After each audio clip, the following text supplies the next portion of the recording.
For years, douchebags have used music theory to belittle other musicians. You don't even know what chords you're playing. That'd sound a lot better if you used a 9 sharp 11 flat 17. The time has come to arm yourself with music theory knowledge. Now you too can dish out scathing criticism and crush your unschooled peers. Welcome to the Shred Zone. I'm Shredmaster Scott. This video is about how you can gain instant music theory knowledge.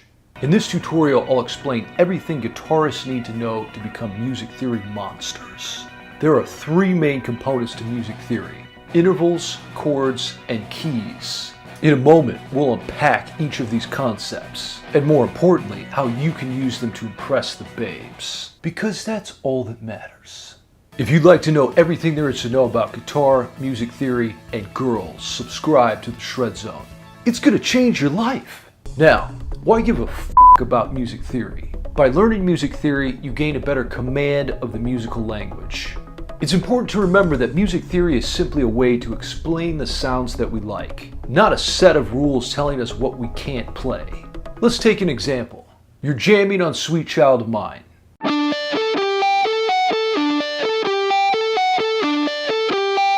However, you've had a bad day and you feel more like a sour child than a sweet child. Music theory's got you covered.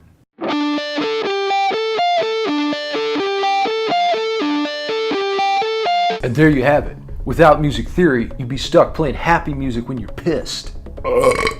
Music theory allows you to quickly access the sounds in your head instead of fishing around like a tool in the dark. Let's get into the first cornerstone of music theory: intervals. An interval is simply the distance between 2 notes.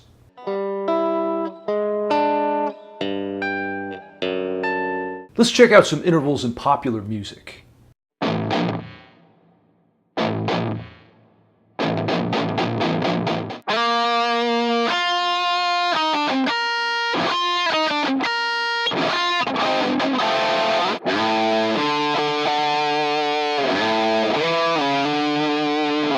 As you can see, intervals are a big deal. They form the building blocks of scales, chords, and arpeggios. Here are the intervals that divide the octave.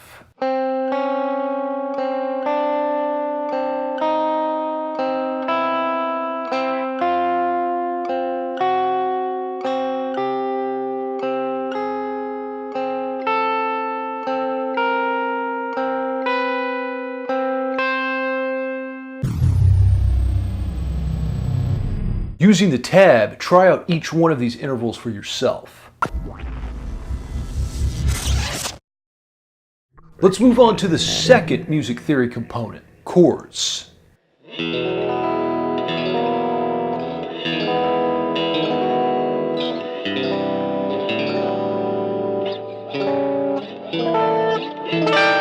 Some of those chords don't sound very good. A chord is a collection of 3 or more notes played together. The best way to get started with chords is to learn the 4 types of triads: major, minor, augmented, and diminished. I don't want to be diminished.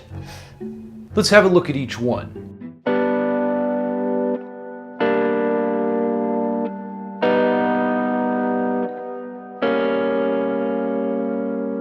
Major and minor chords are by far the most popular. The diminished and augmented chords can be used to make creepy sounds and scare your neighbors.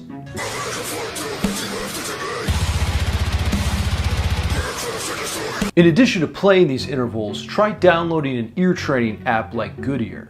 Learning to identify sounds with your ears is a powerful musical tool. With consistent practice, you'll start to notice these chords and intervals in the music that you play.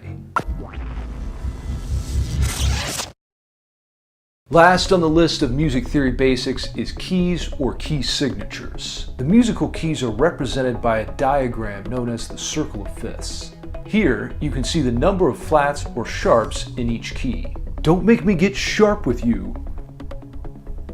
The circle of fifths allows you to know which notes are the most bitchin' to play in any key.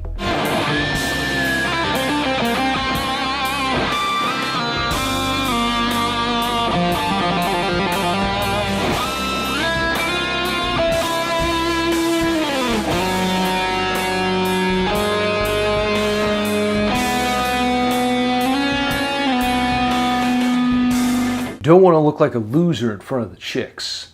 Here's how it works. You start with the key of C, containing no sharps or flats. Then you count 5 notes in the musical alphabet and arrive at G. C, D, E, F, G. This is where we add our first sharp, F sharp. Each key is separated by 5 notes. You add 1 sharp each time you go up a fifth.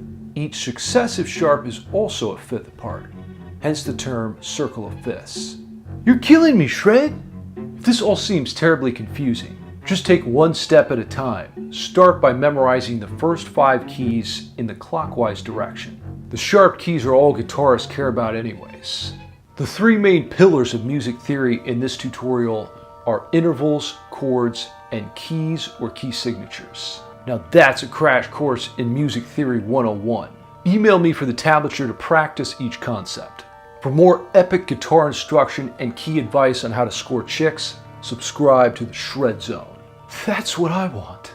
Check out more of my videos on music theory below. Until next time, shred till you're dead.